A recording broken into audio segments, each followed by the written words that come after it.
Yesu ashimwe cyane mwene data, ndakwakiriye muri uyu mwanya wacu Youth Time Revival, urubyiruko n'igihe cy'ububyutse.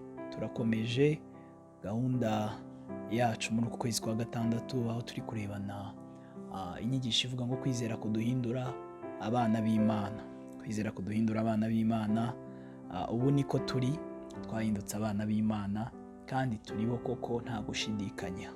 Tugiye kurebana rero ijambo Imana yifuza kuvuganamo natwe muri uyu munsi kugira ngo ituyobore urugendo turimo rutwerekeza mu gihe cy'ububyutse, nk'uko Umwuka Wera yakomeje kugenda bitubwira ububyutse kandi nanone ububyutse. Kuva igice cya 14 n'umurongo waho wa 13 hari amagambo ahanditse avuga ngo Mose asubiza abantu ati, mwitinya mwihagararire gusa, murebe agakiza Uwiteka ari bubazanire uyu munsi, kuko abanyegiputa mwabonye uyu munsi mutazongera kubabona ukundi. Uwiteka ari bubarwanirire, namwe mwicecekere. Imana ishimwe cyane. Uyu munsi turaza kuza kuganira ijambo ryitwa kwizera ku rugamba. Kwizera ku rugamba. Tumaze iminsi turebana kwizera kuduhindura abana b'Imana. Twarebye imibereho y'abana b'Imana, imitekerereze y'abana b'Imana, ariko uyu munsi turaza kuza gukomeza kugenda dutekereza kwizera, ijambo rimwe kandi ku rugamba. Kwizera kuri ku rugamba. Ku rugamba ni ibintu twese twumva, intambara ni ibintu twumva, none tugiye kureba kwizera kuri ku rugamba. Rero Imana ishimwe cyane. Kwizera twamaze kukuganiraho, dusanga kwizera ni ikusanirizo ry'amakuru wahishuriwe n'Umwuka Wera, akwigisha kumenya Imana. Yesu ashimwe cyane. Akwigisha kumenya Imana, kandi ukuguhishurirwa n'Umwuka Wera no kwigishwa n'Umwuka Wera gufite imbaraga cyane zo kukwemeza. Haleluya. Ayo makuru ukayamenya kandi ukayemera. Imana ishimwe cyane. Uyu munsi rero turaza kureba kwizera, nimba twaramenye ko ari ikusanirizo ry'ayo makuru ufite muri wowe kandi wemera. Tugiye kukureba noneho kuri ku rugamba. Abantu benshi bavuze kwizera, hari igihe bahita bumva ari ikintu kiri hariya barakoresha kubera inyungu runaka, bakongera bakakihasubiza. Oya, kwizera ni ubuzima bw'amakuru yabaye mazima muri wowe. Ni ubuzima bw'ibintu wamenye bituma biguhindura wowe, uba bya bindi wizera. Imana ishimwe cyane. Ibintu wizera nibyo bihita bihinduka uriwe. Imana ishimwe. Tugiye kureba kwizera ku rugamba rero. Tubonye ijambo ry'Imana hano mu Kuva igice cyaho cya 14 umurongo wa 13 havuze ngo muceceke. Haleluya. Mwiturize, Uwiteka ari bubarwanirire, namwe mwicecekere. Hanyuma izi nkuru ni inkuru z'Abisiraheli ubwo bari bari mu rugendo bava mu gihugu cya Egiputa bajya mu gihugu cy'i Kanani.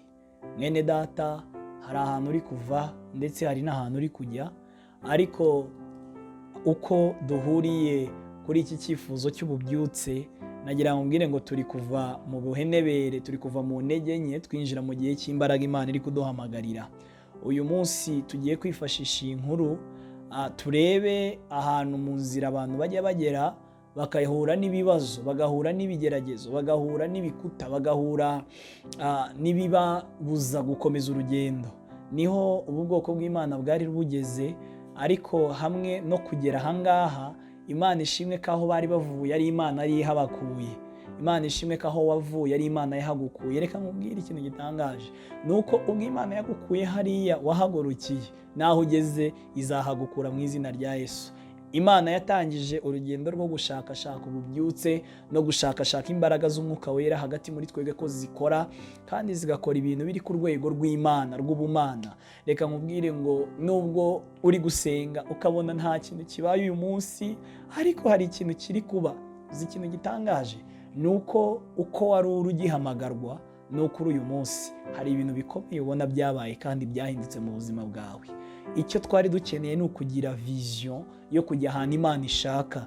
Naho ibyo tuzahurira nabyo mu nzira bimeze nk'ibitubuza gukomeza urugendo, ntabwo twe bitureba, birareba Imana. Biratangaje, Mose n'Abisiraheli bageze ku nyanja, Imana ibwira Mose, iki gihe kiracya kitwereka abantu bafite amakuru make ku Mana. Mose yagize igihe cyo gutegurwa n'Imana, Mose yagize igihe cyo guhamagarwa n'Imana, Mose agirwa umutware, agirwa umuyobozi w'ubwoko bw'Imana. Mose Imana yari yaramuteguye, yaramwihishuriye, murabyibuka byose, imubwira igihuru cyaka umuriro n'igikongoke, shyira ikiganza mu gituza n'ibimenyetso yagiye abona Imana yagiye ikubitisha ubwoko bwa Egiputa. Ariko Mose agera ku rwego koko abona Imana. Twari turi kuvuga ngo kwizera ni bagaje y'amakuru ufite ku Mana, kandi ayo makuru akaba mazima muri wowe. Iyo aya makuru ari muri wowe, nk'uko Mose yari amaze kubona imirimo y'Imana itandukanye, igihe cyo kugira ibitangira urugendo rwawe, kwizera kuba kugeze ku rugamba. Imana ishimwe cyane.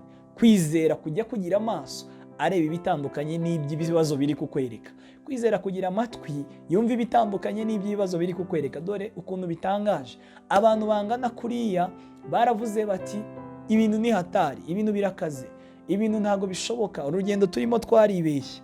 Ariko umuntu umwe wamaze kugira andi makuru, umuntu umwe wamaze kugira indi mitekerereze kubera amakuru afite mu mutima we yamuhaye kwizera Imana, yavuga ati oya, nimuceceke. Nagira ngo ngire ngo uyu munsi kwizera iyo kuri ku rugamba kujya kuguhereza imvugo itandukanye n'iz'abandi bafite. Kwizera mu mutima wawe iyo kwageze ku rugamba kujya kuguhereza amaso areba ibintu abandi batari kureba. Iyo ufite kwizera ukagera ku rugamba kujya kuguhereza ibyiringiro, Imana ishimwe cyane, abandi badafite. Mwene data, mushiki wanjye, ndagira ngo mbwire ngo kwizera ku rugamba kujya gukora ibintu birenze ibiruta cyane ibyo wibwira. Hanyuma rero nta handi tuzamenyera kwizera nuko tugera mu bintu dukeneye gukoresha kwizera kwacu. Imana igufashe. Mose hano yatanze igisubizo, arabwira abantu ngo ya nta nubwo mwebwe Imana ikeneye contribution yanyu, ntabwo Imana ikeneye ko muyifasha, Imana ikeneye ko muceceka. Kwizera kujya kukubwira icyo Imana ikeneye kandi wagikora ukabona gutabarwa. Nongeye kukwifuriza umugisha w'Imana muri uyu munsi. Kwizera ku rugamba, kwizera ku rugamba kujya kugira ubuzima, kujya kuduhereza ubutsinzi. Wongere wizere Imana mu bikomeye biri imbere yawe, mu bigoye, mu bidasobanutse, mu bubyutse dushaka.